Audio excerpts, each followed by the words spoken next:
The money mistakes I made in my 40s that I am still paying for if I could sit down with my 40-year-old self today. There are 3 conversations I would have about money that could have saved me years of stress and sleepless nights. I'm 62 now, and I'm still dealing with the consequences of decisions I made 20 years ago. You know, we don't often talk honestly about our financial mistakes, do we? There's shame around it, embarrassment. But I've learned that our mistakes often become our greatest teachers, and maybe sharing mine can help you avoid them. So pour yourself a cup of coffee, get comfortable, and let me tell you about the 3 biggest money mistakes I made in my 40s that are still affecting my life today. The first mistake sounds so innocent, so reasonable. I kept telling myself I'd get serious about retirement savings next year. I was 42, felt young, felt like I had all the time in the world. My kids were in high school, the mortgage felt manageable, and retirement seemed like this distant concept that other people worried about. But here's what I didn't understand then about compound interest. Every year you delay, you're not just losing that year's contribution. You're losing all the years that money could have been growing. When I finally did the math at 47, I realized that delaying those 5 years meant I would need to save almost double to catch up. I remember the exact moment it hit me. I was sitting at my kitchen table with a retirement calculator, and I kept thinking the numbers were wrong. How could waiting just 5 years make such a difference? But mathematics doesn't lie, and time doesn't wait for us to feel ready. If you're in your 40s or early 50s listening to this, and you've been putting off serious retirement planning, I want you to know something. It's not too late, but it is urgent. Not panic urgent, but lovingly urgent. The same way you'd urgently but gently wake someone who is sleeping through their alarm. My second mistake came from love, which somehow makes it both easier to understand and harder to forgive myself for. I helped my adult children financially, far more than I should have, far longer than was healthy for any of us. When my daughter needed help with a down payment, I gave it to her. When my son's car broke down and he couldn't afford repairs, I covered it, credit card debt, emergency expenses, even helping with groceries when money was tight for them, each time. It felt like the right thing to do. What parent wouldn't help their child?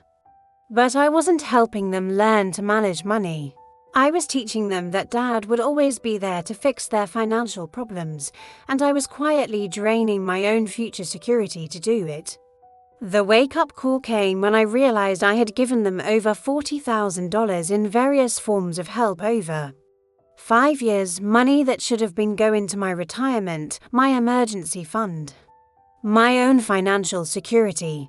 I was teaching them to be financially dependent while making myself financially vulnerable. This is such a common struggle for our generation. We want to help our children, and we should help them. But there is a difference between helping someone through a genuine crisis and enabling them to avoid learning financial responsibility. If you're struggling with this balance, know that saying no to some financial requests is actually saying yes to your children's long-term independence and your own security. ##*** Section 3. The insurance gap 3 o'clock to 4 o'clock ****. The third mistake was one I never saw coming, and it nearly broke me financially.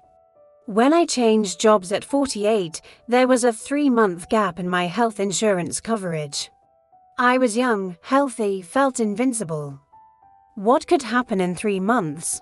Well, a kidney stone happened, emergency room, overnight stay, follow-up appointments, medications. In 3 days, I racked up $12,000 in medical bills. I remember sitting in the hospital billing office, looking at papers I couldn't afford to pay, feeling like the floor had dropped out from under me. I'm still paying that bill. Not because I can't manage my money, but because I made the mistake of thinking I could go without health insurance, even briefly. In your 40s and 50s, your body starts keeping score in ways you don't expect. That invincible feeling we carry from our younger years, it's an illusion that can cost us dearly. The stress of that debt affected my sleep, my relationships, my confidence. It was a reminder that financial security isn't just about the money in your bank account. It's about protecting yourself from the unexpected curves life throws at you. You know what I've learned from all of this? These mistakes weren't really about money at all.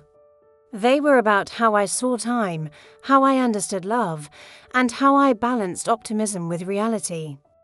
I thought I had infinite time to prepare for retirement.